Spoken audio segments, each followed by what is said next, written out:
Welcome to Tanvi's kitchen. ఈరోజు recipe వచ్చేసి ఒక మంచి స్వీట్ ఐటమ్ అండి. అదేంటంటే పెసరపప్పు సున్నుండలు.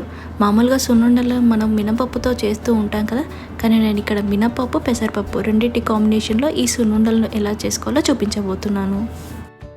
ఇక లేట్ ఎందుకు, ఈ సున్నుండలను ఎలా చేసుకోవాలో చూసేద్దాం.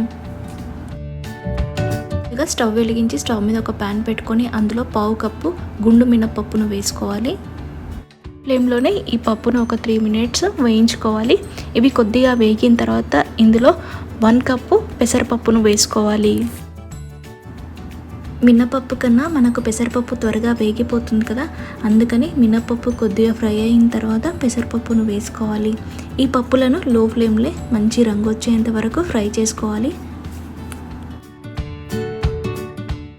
ఈ పప్పులను లో ఫ్లేమ్లో వేయించడం వల్ల మంచి వాసన వస్తుంది. అంతేకాదు ఈ పప్పులు లోపలి వరకు మంచిగా వేగుతాయి కూడా. మినపప్పుతో చేసిన సున్నుండలను కన్నా ఇలా పెసరపప్పుతో చేసిన సున్నుండలు టేస్ట్ చాలా బాగుంటాయి.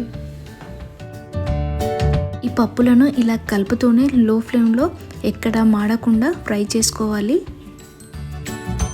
చూడండి, కలుపుతూ ఉండగానే ఈ పప్పులు రంగు మారడం స్టార్ట్ అయ్యాయి.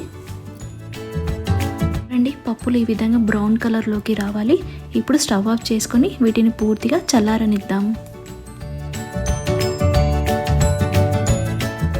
మిక్సీ జార్ తీసుకొని అందులో వేయించి చల్లారనిచ్చిన పప్పులను వేసుకోవాలి. అలాగే వీటితో పాటు 3 ఇలాచీలను వేసుకొని వీటిని మెత్తని పొడిలా మిక్సీ పట్టుకోవాలి. చూడండి, ఈ విధంగా మెత్తని పౌడర్లా చేసుకున్న తర్వాత ఇందులో స్వీట్నెస్కి తగ్గట్టుగా బెల్లం వేసుకోవాలి. ఈ పప్పులకి 1/2 కప్పు బెల్లం సరిపోతుందండి, కానీ నేను అంతకన్నా తక్కువే వేసుకుంటున్నాను. మరొకసారి మిక్సీ పట్టుకొని ఇలా ఫైన్ పౌడర్లా చేసుకోవాలి. ఇప్పుడు ఈ పౌడర్ని ఒక గిన్నెలోకి ట్రాన్స్ఫర్ చేసుకుందాం.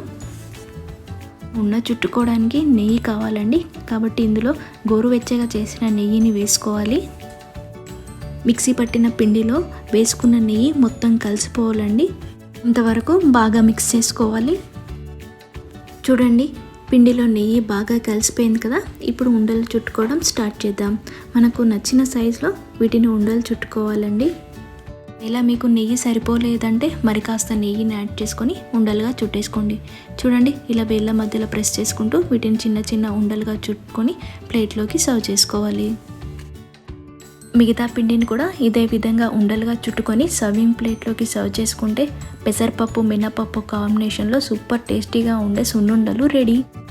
ఈ సున్నుండలు చేయడానికి పెసరపప్పును వాడాం కదా.